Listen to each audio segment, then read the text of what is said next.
Voilà maintenant 2 ans que je fais des projets 52 et il y a un mois maintenant, j'ai terminé mon deuxième défi, le défi Portrait 52. Cette vidéo va donc être la vidéo bilan de cette deuxième année.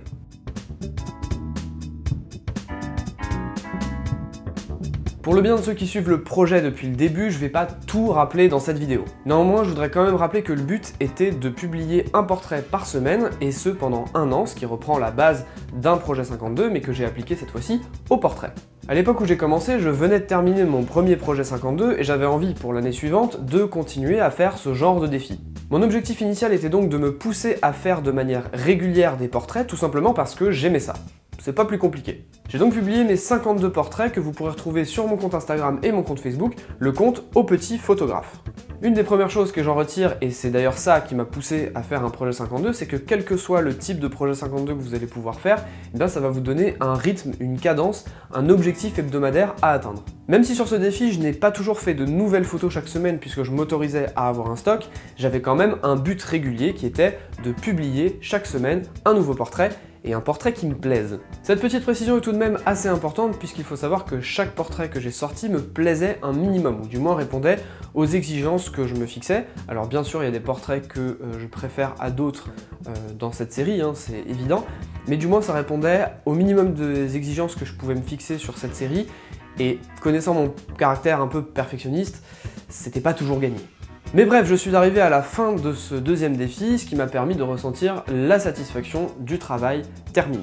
J'ai également énormément alimenté mon book de photographe de portrait, ce qui sera très utile pour montrer aux gens le travail photographique que je produis, mais également à des potentiels clients. Si par exemple ils veulent faire une prestation avec moi, ils pourront avoir un large panel des photos que je suis capable de faire, et éventuellement du rendu qu'ils pourraient avoir à la fin d'une prestation. Un autre bénéfice que j'ai tiré de ce défi, c'est de m'aider à mieux cerner ce qui me plaisait en photo de portrait, notamment en termes de rendu et d'approche. Quand je parle d'approche, c'est ma façon d'aborder le portrait. Comme je l'expliquais dans la FAQ des 500 abonnés, je me suis rendu compte que le portrait était pour moi une occasion d'aborder, d'approcher les gens, de les observer, de pouvoir avoir un véritable échange avec eux au moment de la prise de vue, et ensuite rendre en image la façon dont je percevais la personne que j'avais shootée.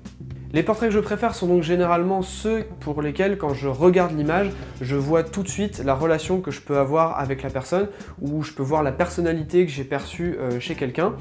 Mais également, un portrait réussi, c'est pour moi, bien sûr, quand la personne à qui j'ai offert ou j'ai vendu le portrait me dit « Ah ouais, c'est vraiment moi, il me plaît beaucoup ton portrait ». La phrase clé, c'est toujours « Ah, c'est vraiment moi ça sur l'image, je me reconnais vraiment dedans ». Et là, quand j'ai une adéquation en fait des deux, et ben c'est là que je me rends compte que c'est les portraits que je préfère finalement. En termes de rendu, enfin, je trouve que j'ai amélioré mes rendus noir et blanc. Je trouve qu'ils sont un peu plus dosés finement, on va dire, par rapport au contraste et à la luminosité, aux ombres et aux hautes lumières, etc. Donc ça, notamment en début de défi où j'ai fait pas mal de noir et blanc, je pense que j'ai un peu progressé là-dessus quand même. Et j'ai également fait quelques progrès, ou du moins j'ai commencer à toucher la complexité de la retouche couleur, notamment quand vous avez besoin de rattraper des couleurs qui sont mal sorties du scan. Et ça, j'en parlerai sûrement dans d'autres vidéos, c'est pas encore tout bien mis en place dans ma tête, donc c'est pour ça que j'en parle pas maintenant, mais c'est vrai que j'ai des images couleurs qui me plaisent énormément, mais il y a des images, je ne sais pas pourquoi, j'arrive pas à avoir les rendus colorimétriques que je veux, et ça c'est un point sur lequel il faut que je bosse. J'en parlais aussi dans la FAQ des 500 abonnés. Bon, après avoir énuméré un certain nombre d'avantages, je voudrais quand même revenir sur un petit regret, on va dire. Comme je vous l'ai dit en début de vidéo, contrairement à mon premier projet 52, je ne m'imposais pas de réaliser la photo qui allait être publiée le dimanche, la semaine juste avant. J'avais pas cette contrainte-là, je vous ai dit que je m'autorisais un stock. En plus, étant donné que j'ai orienté ce défi quand même dès le départ sur de l'argentique, je savais pas exactement si j'allais pouvoir assurer les conditions du développement, de la retouche, du scan, etc. Tout au long de l'année, donc je me suis dit, si j'ai un stock, c'est quand même pas mal, ça me laisse le temps de voir venir s'il y a des imprévus, etc. Même si je vous ai dit au début de la vidéo que j'ai gardé un certain niveau d'exigence, et d'ailleurs c'est ce que j'ai fait, j'ai gardé ce même niveau d'exigence du début à la fin, je dois reconnaître que sur la fin du défi, j'ai quand même pas mal puisé dans mon stock d'images parce que j'avais eu la chance de faire un mariage, j'avais fait d'autres événements qui m'avaient permis de faire des photos. Et c'est vrai que j'avais quand même un peu moins de temps aussi sur la fin de l'année, enfin le mois de juillet, août, début septembre là. J'ai eu quand même un peu moins de temps pour ça par rapport à octobre 2017 où j'ai commencé le défi. Et c'est vrai que j'ai eu tendance à plus me reposer sur mon stock. J'avais des images très bonnes, mais j'aurais pu pousser le truc à me dire bon bah là t'as fait un événement, t'as des très bonnes photos, mais ne sélectionne vraiment que les meilleures, genre 2-3, et après tu vas continuer à refaire de nouvelles photos, etc. même si t'en avais des très bonnes. J'avoue que là, à ce moment-là, je me suis un petit peu reposé sur mon stock parce que voilà, j'avais pas trop le temps. C'est confortable de se dire aussi que bah voilà, on a des bonnes photos à disposition, donc autant les publier. Voilà, c'est un truc, j'aurais peut-être pu aller encore plus loin, je l'ai pas fait. C'est pas dramatique non plus parce qu'au final, l'objectif que je m'étais fixé de base, c'était de faire plus de portraits et de ce point de vue-là, c'est quand même réussi. Avant de terminer cette vidéo, passons maintenant en revue quelques photos qui font partie de mes photos préférées de ce défi. Le premier portrait que j'ai sélectionné, c'est celui de Sébastien Roignan que j'avais réalisé en 8e portrait de ce défi lors du salon de la photo en novembre 2017. Je vous invite d'ailleurs à aller voir le vlog que j'avais fait parce que du coup ça explique pas mal de choses sur l'histoire de ce portrait, mais dans les grandes lignes en fait, on était au salon, j'essayais par tous les moyens d'avoir peut-être 30 secondes, 1 minute juste avec lui parce qu'il était vachement sollicité, et du coup on s'était calé à côté d'un stand, près d'une porte coupe-feu là, de sécurité d'évacuation. Et c'était dingue parce qu'il était juste illuminé par la petite vitre dans la fenêtre. Donc il y a la partie histoire en fait du portrait qui m'intéresse là-dedans, et surtout derrière le regard qu'il peut avoir. Alors la photo elle est pas parfaite techniquement, il y a beaucoup de grains parce que c'est fait à l'huile forte D3200, mais je trouve qu'il a un regard assez bienveillant en fait, ce qui correspond un peu à sa tête et à son statut, on va dire, peut-être de professeur sur YouTube, qui a appris à plein de photographes énormément de choses sur la photo et qui continue d'ailleurs. Et je trouve que ça le représente bien. Deux autres portraits que j'ai également énormément apprécié faire et dont j'apprécie énormément le résultat, c'est celui de Daniel. Je suis très très content déjà d'avoir réussi techniquement à faire quelque chose de très propre et qui correspond à ce que moi j'aimerais avoir de manière beaucoup plus régulière sur mes photos. Et il y a également le fait que Daniel, c'est lui qui m'a appris en fait à développer les films, à tirer sur papier mes photos, etc. J'ai réussi techniquement aussi une photo d'un prof à moi quoi en fait. Et quelque part je me dis que c'est un côté voilà, l'enseignement est passé et tu m'as bien enseigné quoi. C'est un peu ça l'idée qu'il y a derrière cette photo, en tout cas pour moi comme je la ressens. Une troisième photo qui me plaît énormément, c'est la numéro 25 qui vient juste après celle de Daniel, qui est celle de Gérard, qui en fait était encore un professeur, mais là pour le coup pas du tout un prof de photo, un prof de ski. Et c'est vrai que lui au départ il était là, ouais bon je vais y aller, mais il y allait un petit peu à reculons.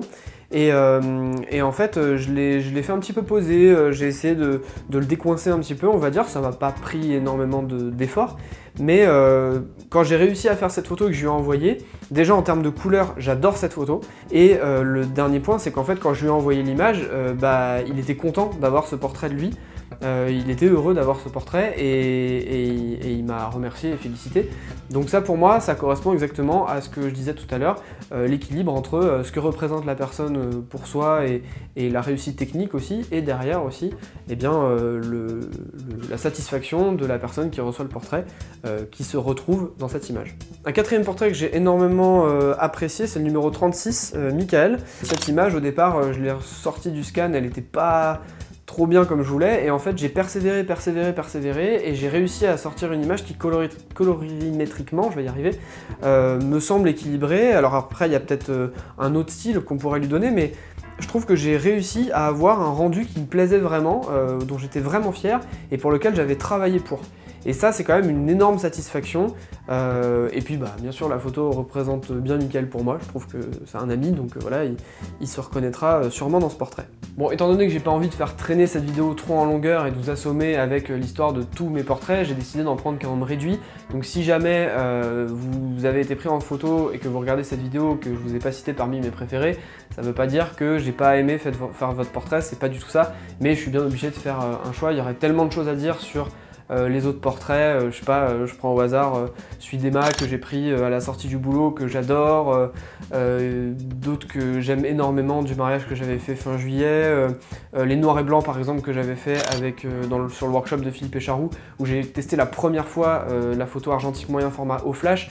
Donc ça c'était quand même des portraits pour lesquels j'étais hyper fier, mais voilà. Si, il y a aussi celui de Sylvain qu'on a fait à 4 h du matin, un lundi matin du coup, après le salon de la photo, complètement explosé et qui rend quelque chose que moi j'adore, mais voilà. En conclusion, je vous recommande donc vivement de réaliser ce genre de projet puisque même si il vous paraît compliqué ou même si vous avez des difficultés, si tout ne se passe pas parfaitement, eh bien ça vous apportera quand même un certain nombre d'avantages qui sont non négligeables, je vous le rappelle, puisque vous allez apprendre à être vraiment régulier, vous allez faire des photos régulièrement et vous allez sûrement, au bout de peut-être 1, 2, 3 ans de défi, vous rendre compte et mener une réflexion un petit peu sur ce que vous aimez prendre en photo, vous rendre compte de quelles sont vos préférences, qu'est-ce que vous aimez, qu'est-ce que vous n'aimez pas, qu'est-ce que vous avez réussi, qu'est-ce que vous n'avez pas réussi, les points sur lesquels il faut travailler, bref. Pour toutes ces raisons, le défi ou les projets 52 de manière générale, que vous pouvez personnaliser comme moi je l'ai fait sur cette deuxième année, sont extrêmement bénéfiques. Bon, mais je sens là que vous êtes déjà en train de vous demander si je vais reprendre un autre projet 52. Non mais si, je sais que vous vous posez la question. Je vais tuer le suspense tout de suite. Oui, je compte faire un nouveau projet 52. Alors sous quelle forme exactement? J'ai quelques pistes et dont une qui est quand même assez avancée, on va dire. Mais on ne sait jamais, c'est pourquoi je vous demande de me mettre dans les commentaires si jamais vous avez des idées poussées ou moins poussées. Enfin voilà, ça peut être juste une idée comme ça à la volée ou alors une idée très précise de ce que je pourrais faire. N'hésitez pas à me le mettre en commentaire puisque moi ça pourra éventuellement alimenter la réflexion que j'ai actuellement, voire complètement me faire changer d'avis. Donc vraiment n'hésitez pas, soumettez-moi vos propositions si vous en avez dans les commentaires. Et enfin je terminerai en précisant à ceux qui s'intéressent à mon travail, ceux qui veulent continuer à suivre les portraits que je fais, n'hésitez pas, sur Facebook et Instagram, je continuerai bien sûr à poster des portraits. C'est pas parce que le défi portrait 52 s'est arrêté que je vais m'arrêter de faire des portraits, de toute façon j'aime trop ça pour m'arrêter. Hein. Donc n'hésitez pas à suivre le compte Instagram ou le compte Facebook OP Photographe, donc @OP photographe, tout attaché. Voilà, l'information est donnée, si jamais ça vous tente, n'hésitez pas à suivre ces comptes. En attendant, je vous dis à la prochaine, faites des projets 52, c'est bon pour la santé, salut!